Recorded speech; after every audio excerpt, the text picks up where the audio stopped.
இறைவன் கிட்ட ஒரு நாளைக்கு 5 நேரம் தொழுகைக்கு போறீங்க, அதனால உங்களுக்கு கிடைக்கக்கூடிய பயன்கள் என்ன, போகாம இருக்கவங்களுக்கு கிடைக்கக்கூடிய பயன்கள் என்ன? சகோதரவங்க என்ன கேட்குறாங்கன்னா, ஒரு நாளைக்கு 5 வேளை தொழுகைக்கு போறீங்க, முஸ்லிம்கள்ல பலரும் போறீங்க. 5 வேளை தொழுகையை நிறைவேற்றுவதால் உங்களுக்கு இறைவனிடத்தில் கிடைக்கக்கூடிய நன்மை என்ன? தொழுகைக்கு செல்லாமல் இருக்கிறார்களே அவர்களுக்கு இறைவனிடத்தில் கிடைக்கக்கூடிய தண்டனை என்ன அப்படின்னு கேட்குறாங்க. இப்போ இந்த 5 நேரம் தொழுகையில் ஈடுபடுவதால் எங்களுக்கு ஏராளமான நன்மைகள் இருக்கிறது. முதலாவது விஷயம், இறைவனிடத்தில் எங்களுக்கு கிடைக்கக்கூடிய நன்மை என்பது இப்போது எங்களுக்கு தெரியக்கூடியவை அல்ல. அது மரணத்திற்கு பிறகு மறுமை என்கிற ஒரு வாழ்க்கை உண்டு. அந்த வாழ்க்கையில் இறைவன் இந்த தொழுகைக்கு பகரமாக பல பரிசுகளை அளிப்பார், பல வெகுமதிகளை தருவார் என்று நாங்கள் நம்புகிறோம். ஒவ்வொரு தொழுகைக்கும் இறைவன் சில பரிசுகளை தருவார். ஒரு முஸ்லிம் ஒவ்வொரு நாளும் தவறாமல் 5 வேளை தொழுகையில் ஈடுபட்டு விட்டால் இறைவன் அவர் தொழுத ஒவ்வொரு தொழுகைக்கும் அவருடைய மரணத்திற்கு பிறகு மறுமை நாளில் பல்வேறு வெகுமதிகளை பரிசுகளை வழங்குவார். அதன் உச்சகட்ட பரிசு சொர்க்கம். இந்த தொழுகைக்கு பகரமாக சொர்க்கத்தையே இறைவன் பரிசாக தருவார். இது எங்கள் நம்பிக்கை. அதோடு சேர்த்து இந்த உலகத்திலையும் நடைமுறை பூர்வமாக சில நன்மைகளையும் நாங்கள் தொழுகையினூடாக காண்கிறோம். என்ன நன்மைகளை பார்க்கிறோம்? இப்போ 5 வேளை தொழுகை என்றால் வெறுமனே குனிந்து நிமிர்வது என்பது அல்ல. ஒரு சடங்காக சம்பிரதாயமாக இஸ்லாம் தொழுகை சொல்லவில்லை. தொழுகைக்கு முன்பாக அவர் தன்னை பரிசுத்தப்படுத்திக் கொள்ள வேண்டும்.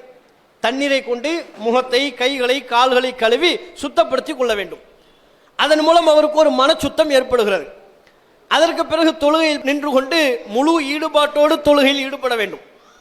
தொழுகையில் ஒரு முறை அவர் இணைந்து விட்டால் அந்த வணக்கம் முடிகின்ற வரை, அந்த தொழுகை முடிகின்ற வரை திரும்பி பார்க்கக்கூடாது. ஒரு கட்டுப்பாட்டை தொழுகை எங்களுக்கு சொல்லித் தருகிறது. தொழுகையில் எங்களுக்கு ஓதுவதின் மூலமாக பல அறிவுரைகள் எங்களுக்கு ஊட்டப்படுகிறது. என்னென்ன அறிவுரைகள் ஊட்டப்படுகிறது? மது கூடாது, மது ஹராம் என்கிற அறிவுரை தொழுகையில் எங்களுக்கு ஊட்டப்படுகிறது.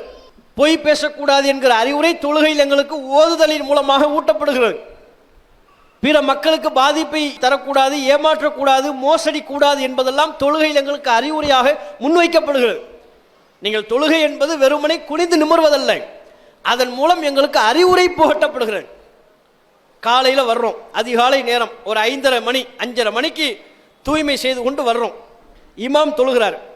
தொழுகையின் மூலம் எங்களுக்கு அறிவுரை சொல்வார். மது குடிக்காத, சிகரெட்டு குடிக்காத, அடுத்தவனை ஏமாத்தாத, மோசடி பண்ணாத அறிவுரை சொல்கிறார். அது எங்கள் மனதில் ஏறுகிறது.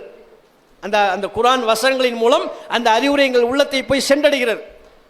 தொழுகையை முடிச்சுட்டு வர்றோமா, அந்த அறிவுரை கொஞ்ச நேரத்தில் உள்ளத்தில் இருக்கும். ஒரு 11 மணி 12 மணி வரையிலையும் உள்ளத்தில் தாக்கமாக இருக்கும், அப்படியே மங்கும். அறிவுரை மங்குற நேரத்தில் 12:30 மணி 1 மணி ஆகிவிட்டதா, இன்னொரு தொழுகை நேரம், அடுத்த தொழுகை நேரம் வந்துவிடும்.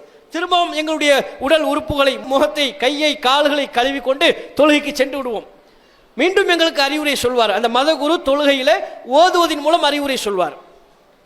மோசடி பண்ணாத, ஏமாத்தாத, மோசடி பண்ணா இறைவன்ட்ட நீ குற்றவாளி அப்படின்னு சொல்வார். நான் மீண்டும் தொழுகையை முடித்து விட்டு வருவேன். அந்த அறிவுரையுடைய நெஞ்சில் இருக்கும். அது ஒரு 2 மணி நேரம் 3 மணி நேரம். திரும்ப 4 மணி, மாலை 4 மணி ஆனதற்கு பிறகு மீண்டும் ஒரு முறை தொழுகைக்கு செல்வோம். மீண்டும் அதே அறிவுரை, வெளியே வருவோம்.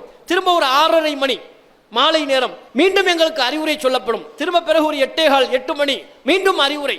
தொடர்ச்சியாக அறிவுரை சொல்லப்படுகின்ற பொழுது அந்த அறிவுரை எங்களுடைய வாழ்க்கையில் சில மாற்றத்தை ஏற்படுத்தும் என்று நாங்கள் நம்புகிறோம்.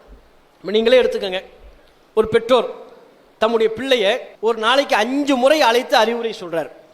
காலையில் வான்னு அதிகாலையில் எழுந்து அறிவுரை சொல்றார். பொய் பேசாத, புறம் பேசாத, அடுத்தவனை ஏமாத்தாதங்கிறார். அடுத்து 1 மணிக்கு மறுபடியும் கூப்பிட்டு அறிவுரை சொல்றார். அடுத்து ஒரு 4 மணிக்கு மீண்டும் அறிவுரை. திரும்ப பிறகு ஒரு 6:30, திரும்ப பிறகு ஒரு 8. ஒரு நாளைக்கு ஒரு பெற்றோர் தம்முடைய பிள்ளைகளுக்கு 5 முறை அறிவுரை சொல்லி வளர்த்தால் அந்த பிள்ளைகள்கிட்ட எப்படிப்பட்ட ஒரு ஒழுக்கம், எப்படிப்பட்ட ஒரு மாற்றம் ஏற்படும்? அந்த மாற்றத்திற்கு தொழுகை வழிவகுக்கிறது என்று நாங்கள் நம்புகிறோம். அந்த அறிவுரையினூடாக இந்த தொழுகை எங்களுடைய நடைமுறை மாற்றத்திற்கு வழிவகுக்கிறது. இந்த தொழுகையை விடுபவர்கள், தொழாமல் இருப்பவர்கள் இறைவனத்தில் மறுமையில் பதில் சொல்லியாக வேண்டும். இறைவன் அவர்களை கடுமையாக தண்டிப்பார். ஏன்னா இந்த அறிவுரை அவர்களுக்கு கிடைக்காது. அப்போ உலகத்தில் குற்றங்கள் செய்வதற்கு காரணமாக அமையும். அந்த குற்றங்களின் மூலம் அவர் பாவியாக ஆகிவிடுகிறார். அந்த பாவத்திற்கு இறைவனிடத்தில் மறுமையில் பதில் சொல்லியாக வேண்டும். இதுதான் தொழுகையின் மூலம் நாங்கள் பெறுகிற நன்மை என்பதை சொல்லிக் கொள்வோம். அல்லாஹு அக்பர், அல்லாஹு அக்பர்.